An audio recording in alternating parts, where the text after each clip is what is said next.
Hi there, Emily Midget here today from 6th Street Sundries. For today's video, I am helping to introduce a new stencil from Altenew called Flowing Drops. I've combined some masking, some ombre blending, and some Copic coloring to create my project today, so let's get started. I began my project by doing some Copic coloring using the gardenia from the Build a Flower gardenia set, as well as some smaller filler flowers from the Focus on You set. I die cut and stamped them with a Copic-friendly black ink onto some Neenah white cardstock, then used my Copic markers to color them in. With white flowers, the key is to not add too much color. You can always add color, but it's nigh impossible to take it away. For this large gardenia bloom, my goal is to just add shadows, but to leave the bulk of the petals white. I start by adding some T0 Copic marker just towards the center of the flower petal, where it connects to the center of the flower. I then add some light dabs of T2 and BV34, working them all together to create a seamless blend. After I've worked the actual colors together, I use my Copic colorless blender marker to fade the edges of the colored portions. I want to create just the hint of shadows, so I add as little color as possible, then smooth that out to leave as much white on the petal as I can. I've really been trying to improve my Copic coloring over the last few months, and I've learned a few things as I've been practicing.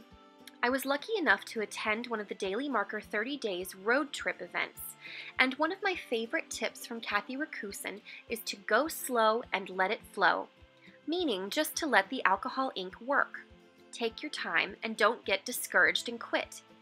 Another tip that I've learned from Kathy is to not insist on using colors in sequential order. If you work the ink properly, it will blend nicely, regardless of whether the numbers on the marker lids line up.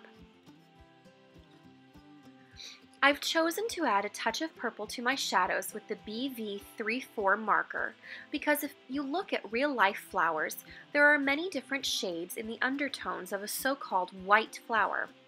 There can be yellows, pinks, blues, and purples, basically any color of the rainbow.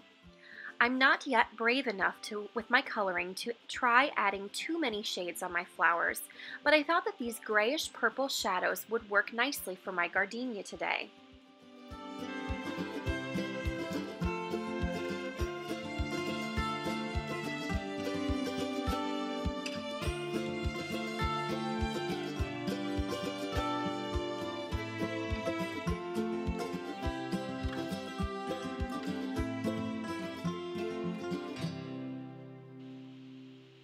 For the leaves, I used the foliage included in the Build a Flower gardenia stamp set, even though it didn't technically have an outline around the edge.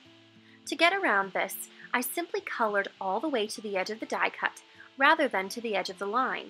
I could have used a Copic multiliner to create my own line as well. I colored the foliage using G40, G43, and G46, adding dabs of G28 to create further depth of color. After coloring with my initial trio, I like to go back and add touches of a very dark shade, in this case the dark green, to get those deep shadows and variations in color.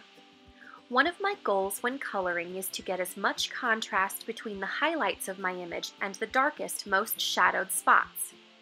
In this case, the leaves that are slightly tucked beneath the other leaves will receive more of the G28 to add contrast to the leaves that are on the top. I repeated these coloring processes with the filler blooms from Focus on You, but for the sake of time haven't showed their coloring on the video.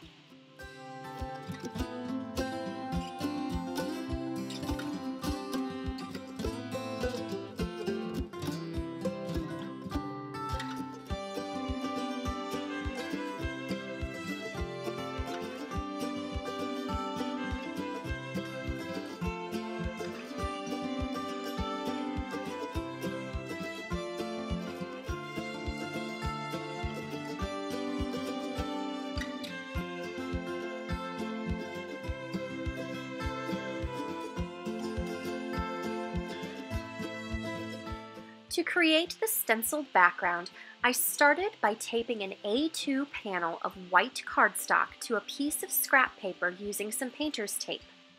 I added tape to the back of the cardstock so that I could also add painter's tape around the edges on the front of the cardstock to create a mask. I wanted only the center of my card front to have any stenciling or ink blending because I wanted the outer edge to act as a frame for my floral spray. I then blended some lavender fields from the Shades of Purple ink set by Altenew around the very edges of the masked rectangle, leaving the center mostly clean. I also added some deep iris around the very edges of my masked panel to create that ombre look.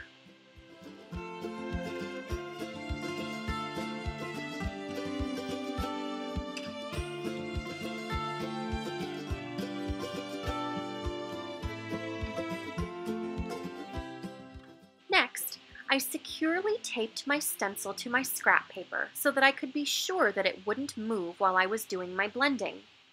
I used my blending tool to blend some concentrated deep iris over the entire open area, finally adding some midnight violet to just the edges of the stenciled area to create an almost ombre effect, but still leaving sections of white in the center of my panel.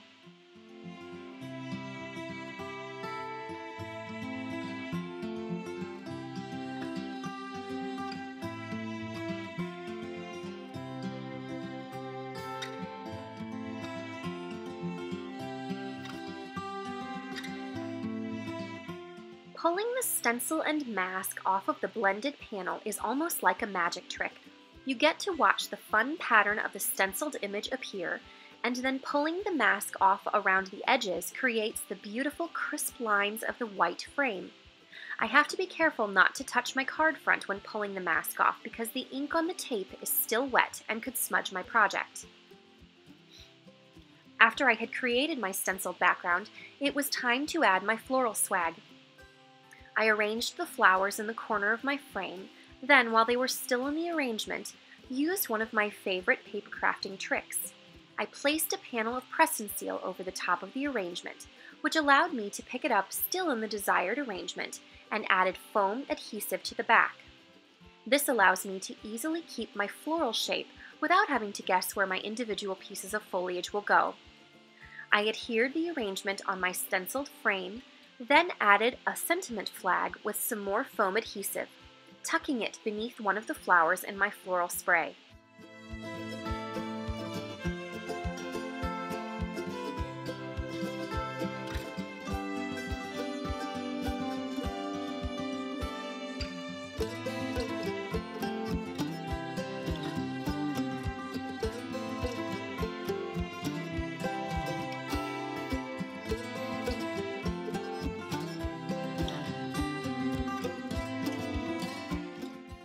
I hope you've enjoyed this stencil video. Stencils are one of the most versatile crafting tools one can have. So many different techniques that you can do with them. If you liked this video, there are several more stenciling projects on my blog, each with a different technique, as well as a giveaway. Head on over to emilymidget.com to see all of the details. Thanks so much for watching, and have a marvelous day.